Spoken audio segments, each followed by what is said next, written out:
Good morning. Today is Saturday, July 11th, 2026. My name is Terry Morgan. We are here to practice Wudang Qigong. We have the teaching sets this morning for set 8, ward off, pull down. And I'm going to talk a little bit about the inner connections that we want to work with. I talked yesterday a little bit about this turning and using the waist in this exercise.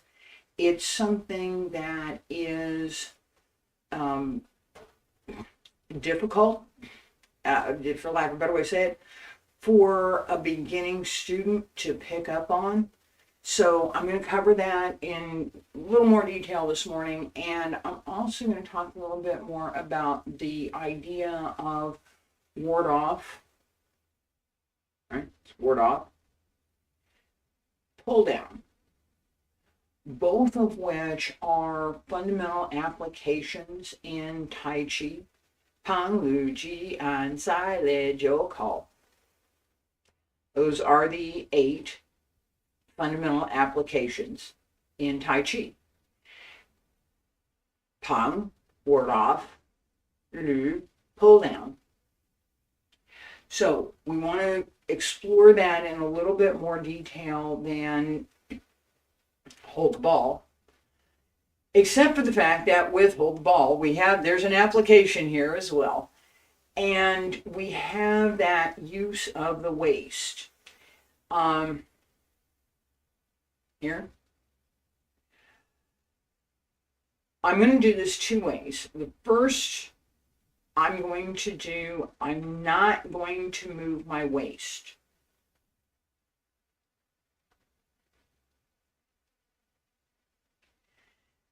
Second one, I'm going to use my waist.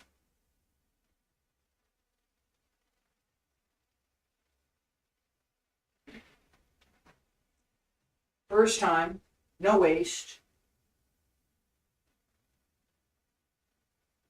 Second time, using my waist.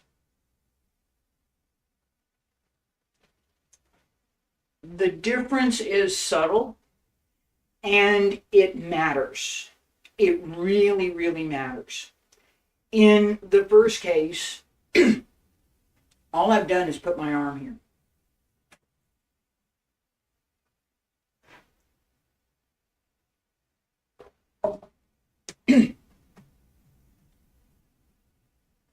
I've been working with, excuse me.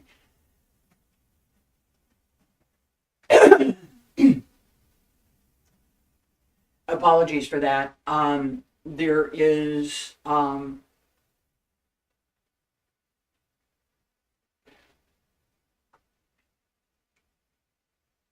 sometimes it takes a minute to clear that burr out of my throat. And if I keep talking, it just gets worse.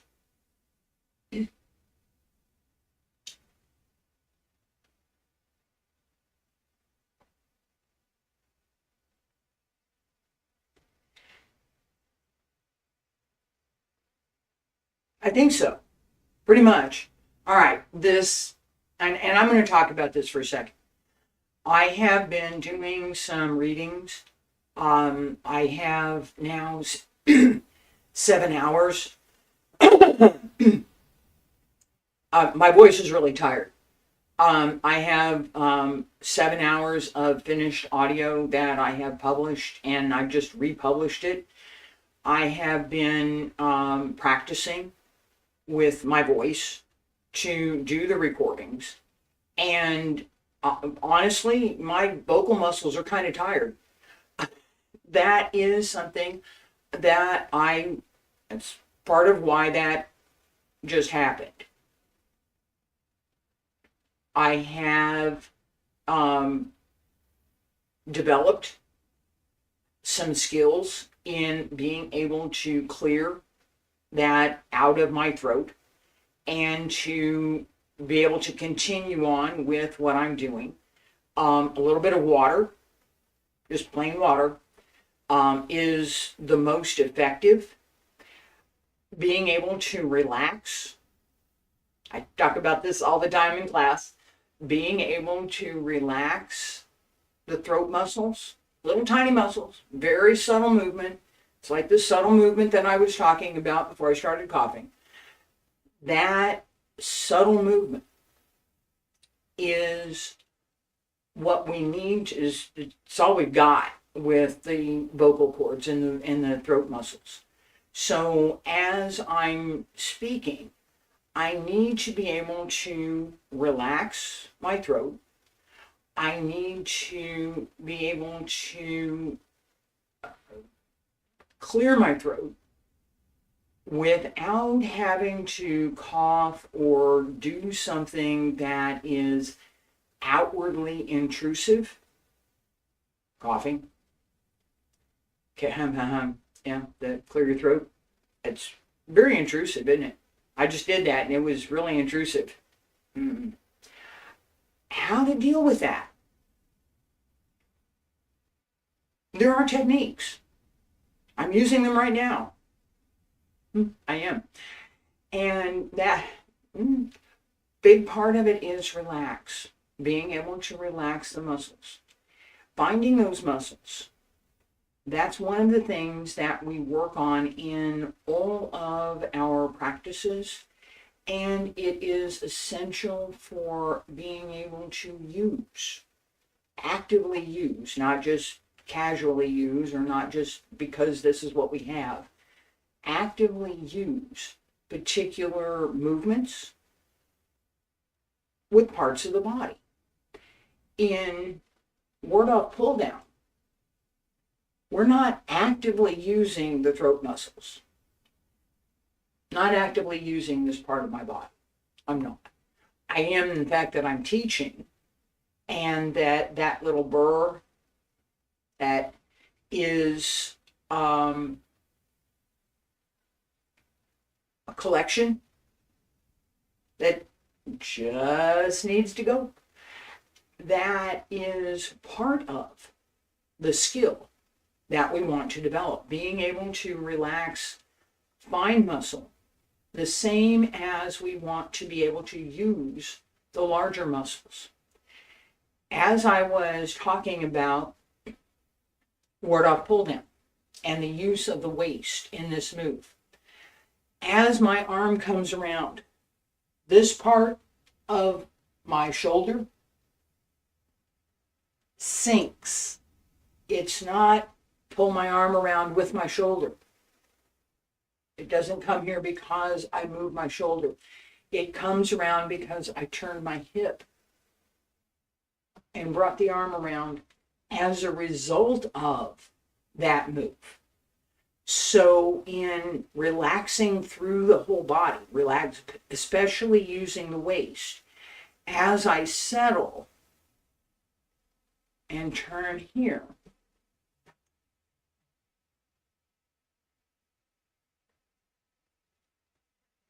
the arm comes around. Now, I use this big sweep as a way to illustrate that idea that this is the result of. Start here. This comes around. That's all we're doing. The movement through the waist is relatively small. The movement with the arm is also relatively small. It's not this big kind of thing. It's not a big sweep. I'm not looking to, I don't know what that is. All right. Just below the shoulder, just right around the hip.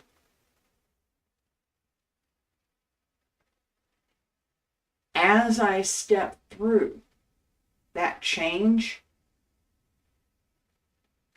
also uses the waist. Not so much. Again, it's a subtle movement. Here. I exaggerate that just a little bit. But that circle is there. And it is subtle. The the discussion of subtle movement and larger movement. So yesterday I talked about stand straight, right hand, left hand, both palms face each other, step out, here we go. That basic movement is the basic form that we want to work with in this set. Developing the subtle movement is something that even the beginning student needs to know exists, so that they're not confused by beginning movement, more advanced movement. I have seen that beginning level movement is considered all there is. Not true.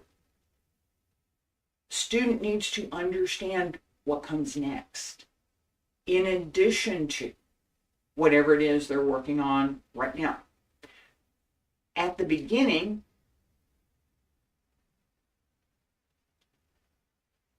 pay attention to the turn. Right here.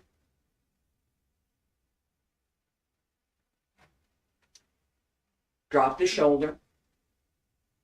Keep the arm relaxed and rounded as it comes up. It's not here. It's here. There's a little bit of a round shape in my arm, so I don't close my arm here. It's open. And the area under my arm is open. It's not up here. No. Right? But it's open. It's not here. All right. That body position helps us to actually use the movement. Being able to use the movement is something we want to do. In developing that skill, understanding how we do the movement, where it comes from, what am I doing? Shift right, left hand at the hip, right hand just below the shoulder. Hit the position. How to get there?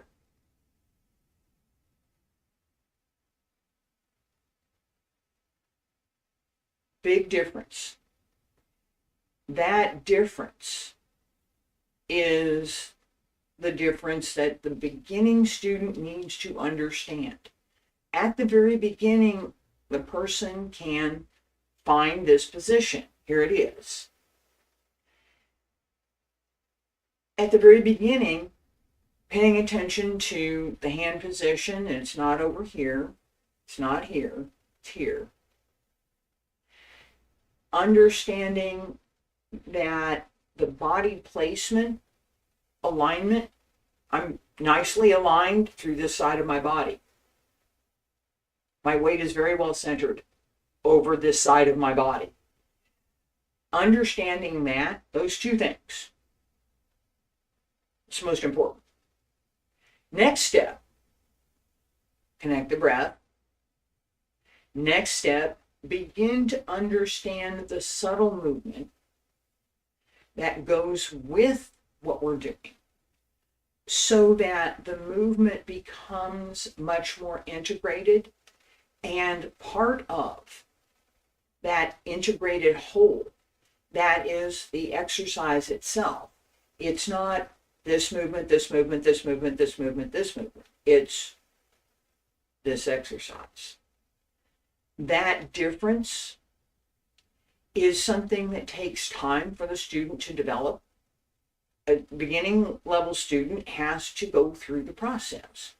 And the person should know that they have to go through the process. That they may go quicker, they may go slower. It depends. Depends on the person, depends on their background. But they have to go through the process. I have to go through the process. When I started, I was mentioning my throat, when I started working on those muscles, I had to start at the beginning. I went back to my textbook, looked at the illustrations for what those muscles look like. I studied what they can do, what they can't do. And I studied through vocal coaches. What are the exercises that I can do to strengthen my voice? In Qigong, what we're practicing here, we're doing exercises to strengthen the body. We're also working on strengthening the inner body, the breath, the qi, developing that integrated whole that gives us the ability to go beyond singing just one note, that we can actually sing a song. In set 8, ward off, pull down, at the beginning, settle into the right to go to the left. Little step, ward off, pull down. Come back to center. To the left. Notice my foot comes up on the toe and sets on the heel.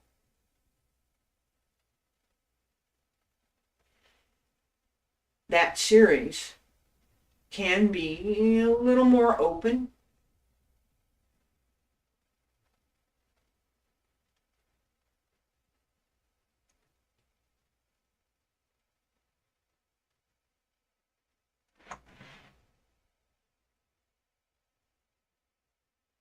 Takes a little bit more strength. It takes better placement. And it takes a good understanding of how the form moves, so that as we move through, we can retain that relaxed, fluid, outward appearance. Takes a lot more strength to open up that far. That is something that we will work on a little bit through this series. I worked on it quite a bit in some of the other Qigong series, developing the inner energy, the inner breath, the inner strength is not so much about developing the physical skills. We want to develop the physical skills and bring them together with all of the internal workmanship. So if we're paying attention to muscle strain and, oh, well, this is really hard, and I said, my leg really hurts, and I can't do this.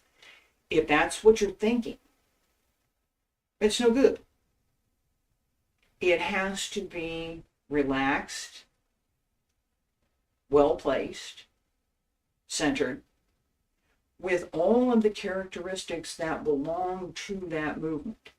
So in Qigong, if I do ward off, pull down, I'm going to use characteristics that belong in Qigong. If I'm considering it in Tai Chi as an application, I'm probably going to do something a little bit more I'm going to say energetic, but not necessarily outwardly energetic. So you might not be able to see it at all, but I would be paying attention to some other things in addition to, not instead of. That combination of characteristics is also something that the student should learn. Each of us has a unique affinity for particular movements. We do. It shows. The teacher should look at the student as during practice and be able to see the student likes this movement, the student doesn't like this movement. This is that affinity is part of what that student needs to develop. As they work on all of the movements, it's not, you don't get to say, no, I like this one, but I don't like this one, so I'm going to practice this one over here. You practice all of them. The ones that you find an affinity for, practice those more, because there's something about that particular movement that is connected with what you can do with your own skills. So what I can do is not the same as what any of my teachers could do. What any of my teachers could do is not the same as what I can do. There's all sorts of reasons for all of that. That difference, I'm not them, they're not me. I can do things through my waist and my hips that even my Wudang teacher was impressed with, because I carry more of my body weight and my center through my waist and my hips. It's something that is natural for the female body. Men generally carry their center and their weight higher, usually up toward the chest. It's upper body. That difference, it's not just one or the other, but they're body types, and this is the same as I was just talking about with characteristics. People have an affinity for different kinds of movement. I never had an affinity for throwing moves. So anything that was going to come up over the shoulder wasn't going to work for me. My shoulders aren't that strong. My upper body is not that strong. But my hip, I can do something there. So I didn't neglect to understand that, hey, yeah, here's a shoulder throw. But if I'm going to consider what I do best, I must account for my physical structure. Now, someone else might have more upper body strength. Cool. Use it. That recognition is what I'm talking about. In practice, we need to recognize which movements we like, which movements we don't, where we have some facility, where we need to work on things a little bit more. That is the same for the student. If you're going to work on it, this is what we're doing. In developing the waist, this simple term where my arms aren't moving, my legs aren't moving, my waist and my hips are moving. Now my waist is moving more than my hips. Being able to isolate the waist and the hips makes a difference in being able to use them. If you don't know where they are, you can't use them. That recognition of physiology, of using the mechanics of the body to, I'm not really going to say enable, but that's really the word. Enable. It's not really enhance, it's enable. All I did was turn my hip. Right? I allowed my arm to come up. That ease of movement is what we want to cultivate. Connected with the breath, good timing, good placement, connected through the whole body. so that as we're moving, that body alignment and placement remains. We're going to do a set of three. I started to say 4, and I was going to say 6, and now we're going to do 3. In the first set, paying attention to the movements themselves. In the second set, paying attention to the breath and the movement connected with each other. In the third set, paying attention to the whole body through the entire movement. So it's not just the staccato notes anymore. Feet about shoulder width apart. Stand straight. Pull up through the crown of the head. Wiggle the fingers, wiggle the toes. Open the arms. Pull up through the center. Breathe in, palms up. Breathe out. Press down. Pay attention to the physical movement. Right hand up, left hand under. Shift the weight. Extend the foot. Down on the heel. Press through. Ward off, pull down. Come back to center. Bring the foot in. And shift to the left. Left hand up, right hand under. On the right toes. Little step. Press through. Right hand ward off, left hand pull down. Come back to center. On the right side, pay attention to the breath. Breathe in. And breathe out. And breathe in. And breathe out. And breathe in. And breathe out.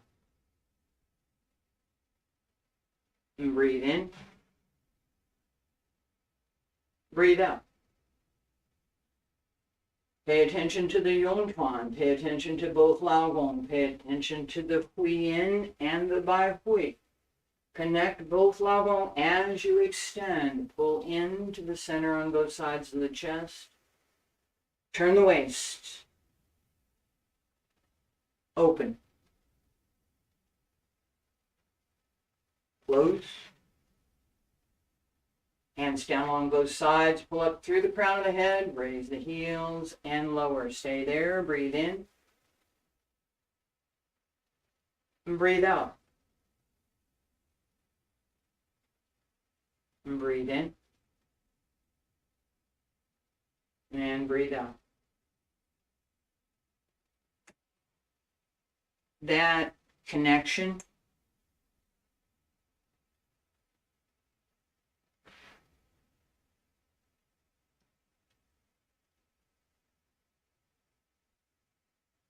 with the flowing movement. I'm going to do it again. Right? Nice and easy. Breathe in, breathe out. And breathe in, breathe out. As we develop the facility with the movement, we're able to connect the breath and the movement. As we develop the facility to connect the breath and the movement, we develop the ability to move more smoothly and to pay attention to the internal work, the internal connections that ground the movement and that give us the facility to begin to circulate the inner breath, the qi, through the channels and meridians, the inner energy, the jing, same thing, and to fully open the body so that all of the body systems are more energized and stronger. That's one of the goals of Qigong, is to develop better health, is a good way to say it. The ability to relax, the ability to work with fine movement, the ability to connect that movement and that relaxed movement with the breath, and then to focus on the inner workmanship is what we want to develop and practice. That's which Qigong we practice. I teach Wudang Qigong, that's what we're practicing here. There are hundreds of Qigong systems. What they practice is maybe not the same as what we practice. Maybe some of it is. There are foundation principles that are the same, that will be the same.